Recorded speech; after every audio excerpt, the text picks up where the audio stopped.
오늘은 믿음의 장애물이라는 제목으로 하나님 말씀 증거하도록 하겠습니다. 어제 권투 경기에서 세기의 대결이 있었습니다. 필리핀의 파퀴아오라고 하는 선수하고 미국의 메이웨더라고 하는 선수의 경기인데요. 저는 이 두 선수를 잘 모릅니다. 그런데 아직도 이 권투 경기가 그렇게 인기가 있을까 싶을 정도로 이 언론의 관심이 대단했어요. 계속 이 기사가 나오더라고요. 제 기사를 읽어보니까 이 두 선수 다 아주 대단한 권투 선수이고, 그래서 이번 경기의 대전료가 그 천문학적인 숫자였습니다. 경기 한 번 하고 얼마 받나 봤더니 1억 달러 받더라고요. 한국 돈으로 1,000억을 받더라고요. 1,000억. 만약에 12회전 경기인데, 권투가 12회전 경기인데 그 12회전 끝까지 경기를 했을 경우에 1초당 10만 달러를 번 거예요. 1초당. 그러니까 굉장한 그 큰 빅게임이었다는 것을 알 수 있는데, 제가 신문 기사를 읽는데 이런 표현이 있었습니다. 만약에 이 경기에서 이긴 사람은 진정한 세기의 영웅이 되는 것이고, 이 경기에서 지는 사람은 은퇴가 불가피하다, 이런 표현이 있었습니다. 그러니까 금세기 최고의 권투 영웅을 꿈꾸는 이 두 사람에게 이 경기는 피할 수 없는 경기요, 반드시 넘어야 되는 장애물이었던 것입니다. 어떤 사람에게는 그 장애물에 걸려가지고 중간에 멈춰야 되는, 포기해야 되는 상황이 될 수 있겠지만, 어떤 사람에게는 그 장애물이 디딤돌이 되어서 더 큰 도약과 성장을 하게 되는 것을 보게 됩니다. 그래서 우리 인생의 장애물은 디딤돌과 같다, 그런 말이 있죠. 인생의 장애물은 디딤돌일 수 있습니다. 우리에게 있는 시련, 위기, 고난, 이런 것이 언제나 힘든 것이지만 그것을 통과하지 않으면 우리가 성장할 수 없기 때문에 그런 것이죠. 자, 이러한 인생의 장애물에 대해서 잠시 생각해 보았으면 좋겠습니다. 오늘 우리가 볼 믿음은 이스라엘이 여리고 성을 함락했을 때 보여주었던 그 믿음입니다. 지난 시간의 말씀을 보면 여호수아 장군이 2명의 정탐꾼을 가나안 땅에 보냈는데, 그때 기생 라합이 그 정탐꾼을 잘 돌봐가지고 믿음으로 무엇인가를 했다는 거예요. 믿음으로 다시 보냈습니다. 그리고 이제 다시 돌아간 2명의 정탐꾼의 보고를 받고 이제 때가 되어서 이스라엘이 요단강을 건넜어요. 가나안 땅에 들어가게 된 거예요. 요단강을 건너가지고 잠시 길갈이라고 하는 곳에 진을 치고 준비하고 있다가 이제 가나안 땅으로 들어가는 첫 번째 길목에서 만난 성이 바로 여리고 성입니다. 가만 보니까 지금까지는 하나님이 앞서 행하셨어요. 하나님이 먼저 일하셨어요. 홍해를 가르게 하셨고 요단강에 물을 마르게 하셨습니다. 그러나 여리고 성은 스스로 넘어서 정복해야 됩니다. 물론 하나님이 함께 하시지만 이것은 넘어서 정복해야 되는 것입니다. 자, 이때 무엇으로? 믿음으로 성을 무너뜨렸다고 말하고 있습니다. 과연 어떠한 믿음이었을까요? 오늘날 우리 인생에 여러 여리고가 있을 수 있죠. 우리 인생에 여러 가지 장애물들입니다. 혹은 가정의 장애물, 가정의 여리고, 혹은 나라와 민족의 역사 가운데 넘어야 될 이 여리고를 무너뜨릴 수 있는 믿음의 원리가 있다면 무엇일까 생각해 볼 때, 첫째, 우리에게 가장 중요한 거예요. 하나님과의 친밀한 소통이 필요합니다. 자, 우리 모든 믿음의 사람에게 가장 중요한 것은 하나님과의 친밀한 소통입니다. 여러분, 신앙생활에서 가장 중요한 것이 무엇입니까? 나와 하나님과의 관계라 그랬죠. 그 관계가 뭐예요? 그것이 바로 소통인 것입니다. 관계를 맺어도 소통이 잘 안 되는 관계가 있고, 관계를 맺었기 때문에 아주 친밀하게 소통이 잘 되는 그런 관계가 있어요. 중요한 것은 우리가 하나님과 관계를 맺고 소통하는 것입니다. 자, 여호수아 6장 1절을 보니까, 여호수아 6장 1절 말씀 시작. 이스라엘 자손들로 말미암아 여리고는 굳게 닫혔고 출입하는 자가 없더라. 자, 이스라엘로 인해서 여리고성이 굳게 닫혔다. 자, 여리고 사람들도 이스라엘의 소문을 들었습니다. 그래서 성문을 걸어 잠궜습니다. 그렇다고 이스라엘도 그 성을 정복할 수 있는 뾰족한 전략이나 무기가 아직 없습니다. 왜냐하면 이들은 훈련된 군사가 아니라 애굽 땅에서 종살이하던 노예들입니다. 그러니까 방법이 없어요. 이제 다시 넘기 힘든 장애물이 생긴 것입니다. 그러고 보니 이스라엘이 출애굽할 때부터 지금까지 계속된 장애물이 있었다는 것을 우리가 알게 됩니다. 모세가 믿음으로 바로왕 앞에 서게 됐고, 이스라엘 백성이 믿음으로 유월절 날 어린 양의 피를 문설주에 발랐고, 홍해가 앞을 가로막고 있을 때 그들이 믿음으로 홍해를 건넜고, 광야를 만났을 때 그 어려움을 또 믿음으로 건넜고, 계속해서 어려운 일이 있었는데 그것을 믿음으로 극복했는데 이제 또 여리고 성이 버티고 있는 것입니다. 자, 여기서 우리가 무엇을 알 수 있을까요? 우리가 한번 믿음을 갖고 구원받았다고 세상의 모든 문제가 다 없어진 것이 아니라는 것입니다. 믿음 생활 시작했다고 우리가 교회 다닌다고 전혀 문제가 없는 것이 아니라는 것입니다. 문제가 전혀 없는 삶을 살고 싶으면 빨리 돌아가셔야 됩니다. 공동묘지에는 문제가 없어요. 그러니까 살아있는 동안에는 계속해서 문제가 있을 수 있어요. 자, 그러면 믿음 생활이 무엇일까? 우리가 왜 믿음 생활을 하는 것일까요? 우리는 세상의 문제를 장애물이 아니라 디딤돌로 여기고 믿음으로 이길 수 있는 그 능력과 지혜를 배워가는 것입니다. 그리고 하나님과 함께 살아가는 것입니다. 자, 로마서 1장 17절 말씀 보십시오. 로마서 1장 17절 시작. 복음에는 하나님의 의가 나타나서 믿음으로 믿음에 이르게 하나니 기록된 바 오직 의인은 믿음으로 말미암아 살리라 함과 같으리라. 자, 구원받은 사람은 믿음으로 사는데 여기 보니까 믿음으로 믿음에 이르게 한다 그랬어요. 앞에 믿음은 뭐고 뒤에 믿음은 무엇일까요? 자, 보통 앞에 있는 믿음은 뭐냐면 예수 믿고 구원받는 믿음이에요. 예수를 그리스도로 믿어 구원받는 믿음이고, 그 다음에 믿음은 뭐예요? 구원받은 사람이 살아갈 때 겪게 되는 여러 가지의 일들을 믿음으로 극복하며 살아가는 것입니다. 여러분, 신앙생활은 믿음으로 시작해서 믿음으로 완성하는 것입니다. 자, 이런 상황에서 2절에 뭐라고 말합니까? 자, 여호수아 6장 2절 말씀 시작. 여호와께서 여호수아에게 이르시되 보라, 내가 여리고와 그 왕과 용사들을 내 손에 넘겨 주었으니. 자, 여호와께서 여호수아에게 이르시되. 여러분, 이게 아주 평범한 말씀인 것 같지만 굉장히 중요한 말씀입니다. 지금 누가 명령을 내려요? 여호와께서. 하나님이 주어가 돼서 하나님이 전략을 주시는 것입니다. 그러므로 우리에게 방법이 없을 때, 혹은 나에게 방법이 혹 조금 있다고 할지라도 믿음의 사람은 먼저 하나님께서 주시는 말씀에 귀를 기울이는 것입니다. 그분의 전략은 무엇일까? 그분의 방법은 무엇일까를 먼저 찾고 구하는 것입니다. 성경에는 이러한 상황이 많이 나와요. 하나님께서 먼저 말씀하셔서 그분의 명령을 듣고 그분의 방법대로 싸운 전쟁에서는 한 번도 패한 적이 없습니다. 반면에 전쟁에서 패하고 큰 좌절을 겪을 때 그 앞뒤 상황을 보면 전혀 하나님이 등장하지 않아요.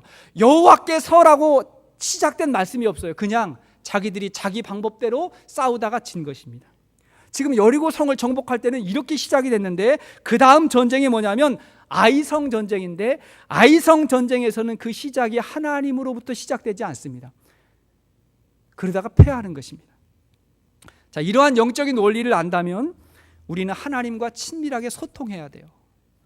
근데 어떤 분은 종종 이런 이야기해요. 목사님, 참 답답한 게 있는데요, 하나님이 저에게 찾아오셔서 성을 7바퀴 돌라 그러면 7바퀴 돌고 10바퀴 돌라 그러면 10바퀴 이렇게 마음이 있는데 하나님이 저에게 말씀을 안 해요.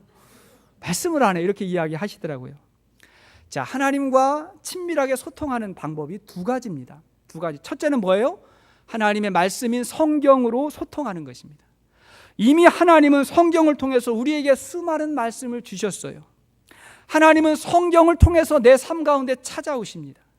그래서 우리는 말씀을 통해서 하나님과 소통하는 방법, 하나님과 소통하는 시간을 가져야 됩니다.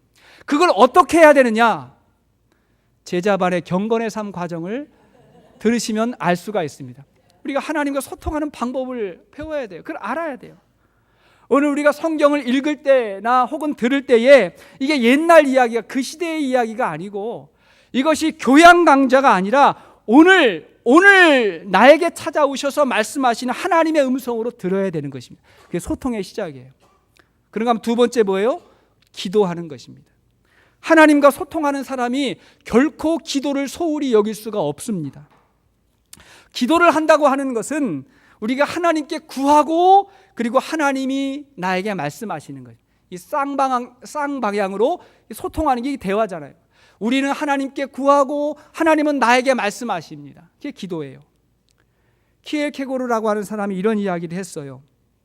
사람이 기도할 때 처음에는 기도가 내 말을 하는 것이라고 생각한다.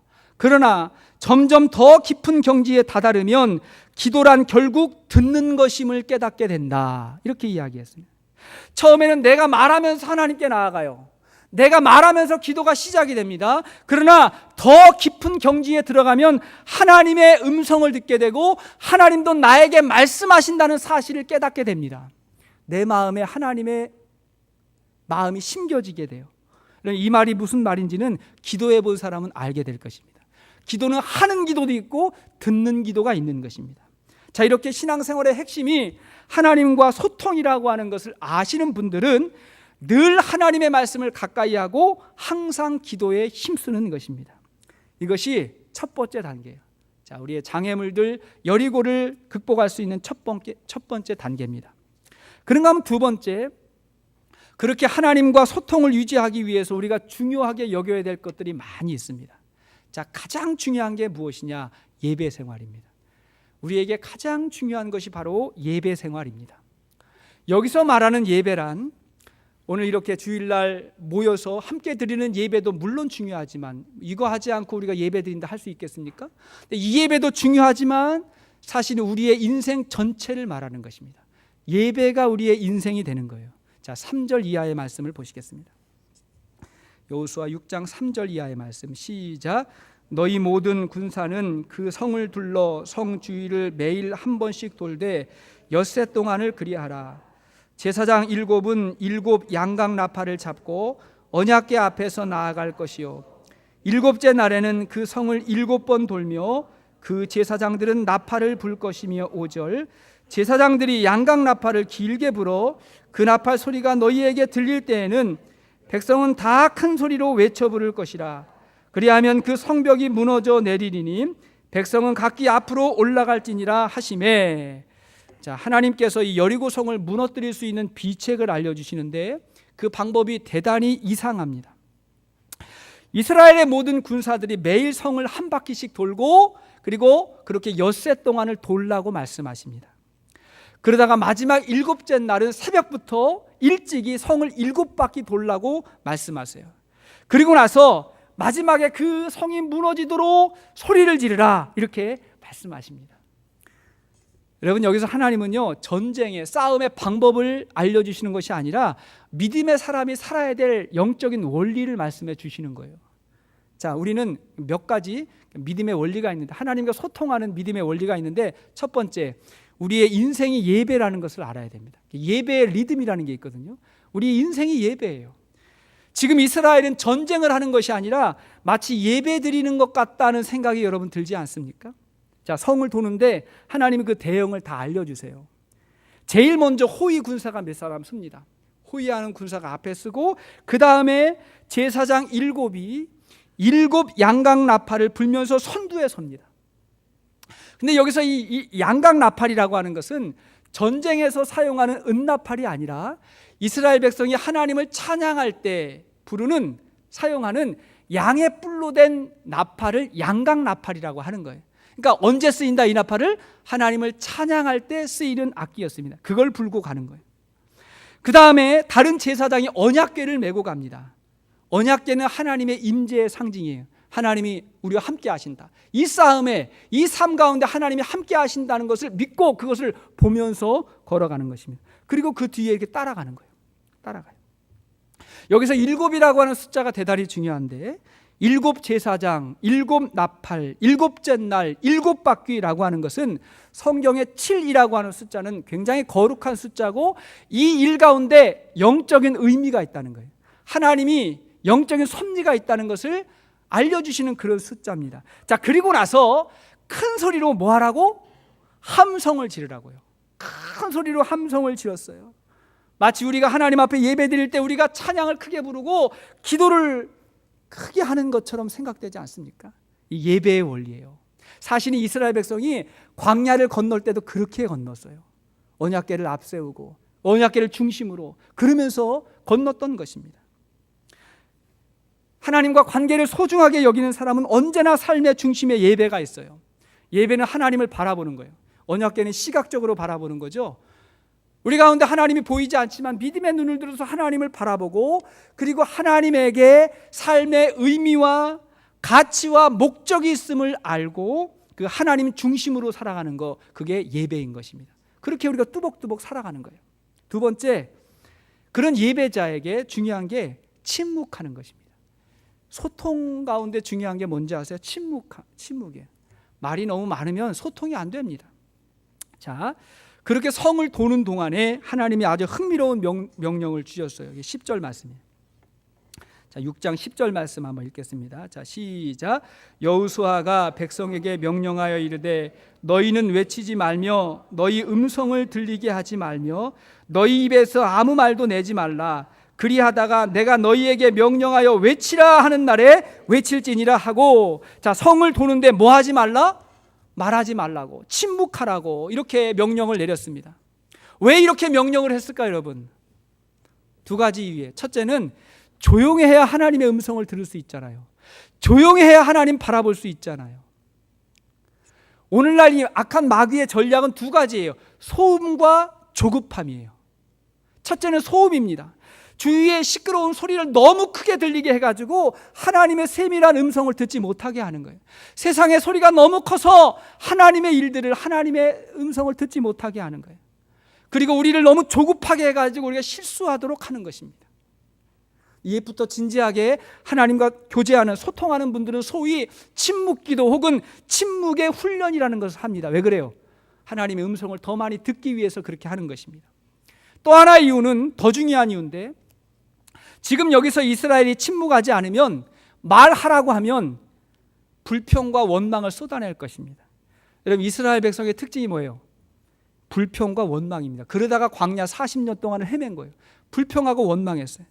만약 여기서 이들에게 침묵하지 말고 마음껏 말하라고 했다면, 여러분, 그 성을 그들이 돌면서 여러분 하나님 앞에 감사했을 것 같아요? 불평했을 것 같아요? 생각하고 대답하세요. 뭐 했을 것 같아요? 불평과 불만이 쏟아져 나왔을 거예요. 도대체 이게 무슨 작전이란 말인가? 도대체 우리가 지금 무슨 짓을 하고 있는 거냐? 이런 전쟁은 듣지도 보지도 못했다. 우리가 돌았냐? 돌고 있게. 계속해서 돌면서 아마 불평과 원망이 쏟아져 나오고, 우리가 여호수아를 따라야 되느냐 말아야 되느냐라고 이렇게 이야기할 때 모든 백성이 동요하고 결국은 하나님의 뜻을 이루지 못했을 것입니다. 여러분, 성숙한 사람의 특징은 말을 아낄 줄 알아요. 따라합시다. 말을 아낄 줄 안다. 성숙한 사람입니다. 말을 많이 하지 않고 침묵할 줄 압니다.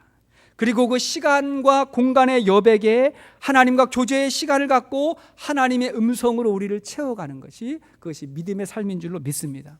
세 번째는, 그리고 나서 인내하는 거예요. 인내하는 겁니다. 처음에는 좋은 마음으로, 좋은 믿음으로 시작했는데 생각만큼 어떠한 변화가 보이지 않을 때 사람들이 쉽게 포기합니다. 많은 사람들이 그래요. 여러분, 성을 돌기 시작했는데 성을 하루를 돌고 이틀을 돌고 3일을 돌았는데 아무런 변화가 보이지 않습니다. 언제까지? 7째 날 6바퀴 돌 때까지 아무런 변화, 아무런 일들이 일어나지 않았어요. 그 전에 포기했다면 어떻게 되겠습니까? 아무런 일도 벌어지지 않는 거죠.